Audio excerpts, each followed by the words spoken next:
Как стратегията за образование на крайния потребител доведе до B2B успех в строителния сектор? Днес ще ви разкажа за контент маркетинг кейс стъди за Thermomos.bg. Казвам се Стиляна Динева и съм основател и акаунт менеджер на дигитална агенция Storycraft Agency. През 2022 година стартирахме работа с наш нов клиент, а именно Thermomos.bg, официален представител на Шок Груп за България. Компанията е водещ производител и доставчик на иновативни конструктивни решения за строителния сектор. Фокусът на компанията е насочен върху разработване и предлагане на готови конструктивни решения за прекъсване на термомостове в сгради. За да продължа натам, може би е добре първо да ви разясня какво всъщност е термомоста.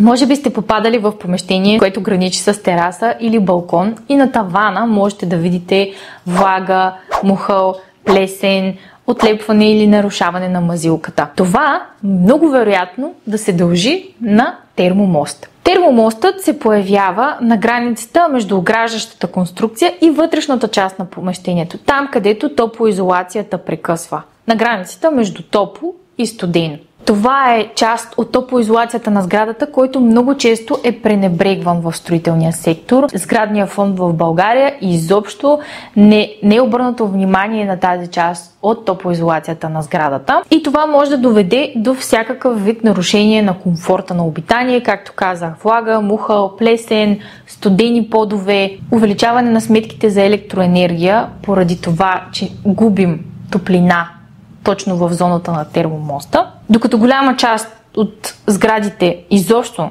нямат никакво решение срещу термомоста, то една част от тях използват конвенционален метод за справяне с термомоста, или това е така нареченото обличане на балкона с топлоизолация, ограждане от всички страни на плочата, от външната част на плочата с топлоизолация, което в случая не елиминира термомоста по никакъв начин, а само забавя неговата поява, може да доведе до всички онези неприятни последици и може да компрометира настилката, която се поставя на балкона. Сега стигаме и до решението, което всъщност предлага Thermomos България като официален представител на Шок Груп. Това е Шок Изокорп. Шок Изокорп е иновативен конструктивен детайл, който се поставя именно на тази граница между топло и студено в плочата. Още по време на строителството монтира се изключително лесно, изключително технологично решение, което спестява и от довършителни работи на обекта. Използвайки го на строителната площадка и в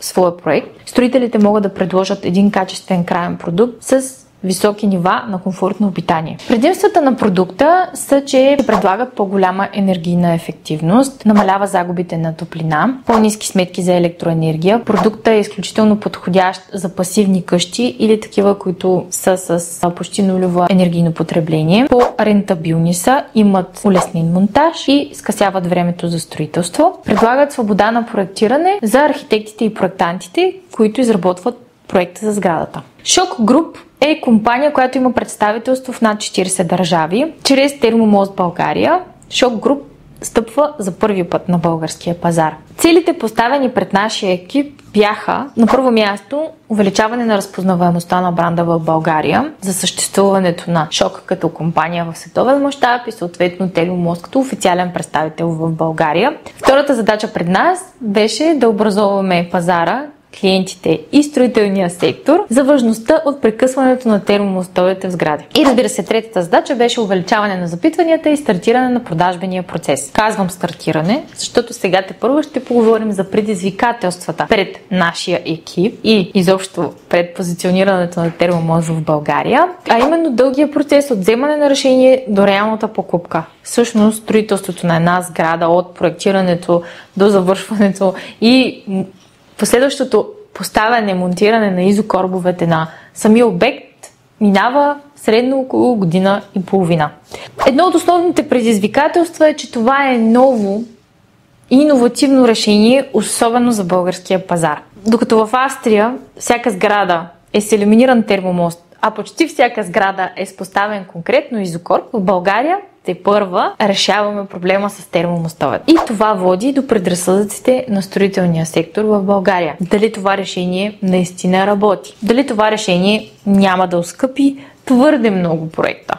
Всички знаем текущото положение на имотния пазар в България. Бихме го определили като наводнен имотен пазар. На практика почти всеки българин желае да има собствено жилище. Това води до увеличаване на търсенето на имоти, бума на строителство, който се случи, цените, за които виждаме в момента, но най-големият проблем и предизвикателството, с което се сблъскваме ние, е липсата на контрол на качеството на строителството и от друга страна липсата на критичност в купувачите на имоти. След малко ще спомена и за нашата контент-маркетинг стратегия, но ще го вмъкна тук. Имаме едно видео, което създадохме по темата, именно, че в България много по-трудно купуваме автомобил, защото взимаме и то на старо, защото взимаме всякакви роднини и близки приятели, които разбират от автомобили, но по-лесно купуваме жилище, защото се водим от емоцията, влизаме в жилището, веднага си представяме как ще подредим всичко и заправяме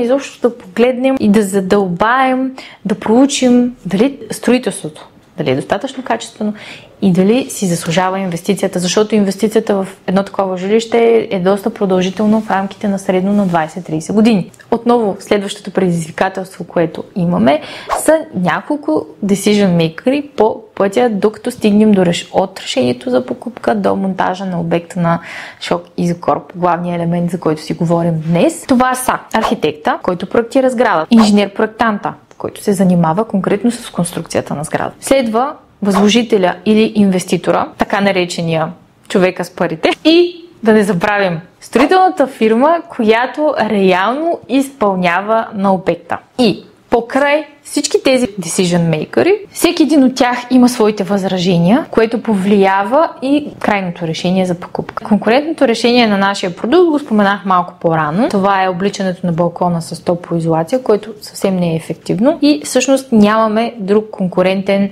продукт конкретно на българския пазар. В световен мащаб съществуват такива, но не и при нас. Нещото, което се борим, е да променим използването на конвенционалните методи, които съвсем не са ефективни, и да се борим с предразсъдъците на строителния пазар. След задълбочения анализ, който направихме на строителния пазар и всички предизвикателства, през които преминахме, тествахме стандартния подход, а именно да се насочим конкретно към строителния бизнес, но резултатите не бяха такива, каквито ние очаквахме. Съответно, решихме да направим нещо ново. Както споменах малко по-рано, имотният пазар в България е наводнен. И ние решихме да се насочим към крайния потребител. Онзи, който иска да закупи имот и да се здобие с такъв. Както казах, много често повлияние от емоцията, купуваме си имот, ремонтираме го с огромно желание, нанасяме се да живеем и 2 години по-късно се озоваваме с жилище, с компрометиран комфорт на обитание, с муха, плесен и всичко останало негативно, което би повлияло на нашето настроение, на нашето качество на живот. Стигнахме до извода, че всъщност средностатистическия българин има интерес да се образова по темата и стартирахме контент маркетинг подход, който цели да образова крайния потребител, който да търси качествено строителство, такова, което има решени редица проблеми и един от тях е прекъсването на термомостове в сгради. Инструментите, които използвахме в нашата контент маркетинг стратегия, това е създаването на полезно и образователно съдържание по темата в най-различни формати, като публикации за социалните мрежи, под формата на статии.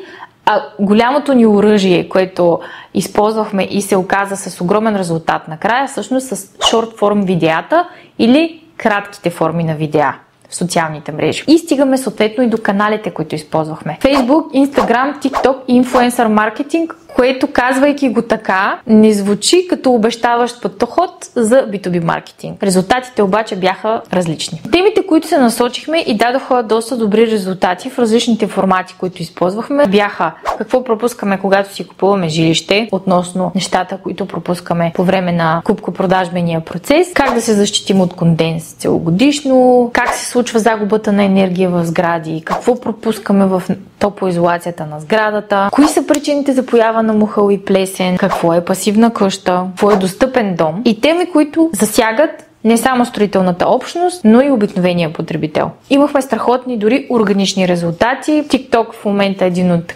доста силните ни канали. Като едно от видеята ни, изолирахте дома си, но сметките за ток ни намаляват, беше с органични резултати от над 500 000 гледания, събрано от TikTok, Facebook Reels и Instagram Reels. Съответно, при прилагането на новия подход имахме почти 2000% ръст в достигнатата ни аудитория, което доведе и до огромен ръст в запитванията и интереса към продукта, който предлагаме, а видеята ни дори само във Facebook са гледани над 100 000 минути. Приложихме и използвахме също и инфлуенсър маркетинг, което отново звучи интересно за B2B бизнес. Свързахме се с създатели на образователно съдържание в Instagram, като например страницата Вече знам, която споделя факти и интересна информация със своята аудитория, което доведе до резултат от над 300 000 гледания отново на кратките видеа, които създадохме. Съответно, обратната връзка от нашите клиенти също беше изключително позитивна и вече трета година продължаваме да работим с тях и заедно да постигаме по-високо качество на строителство в България и естествено да повишаваме ръста на продажбите. Благодаря за вниманието и до скоро!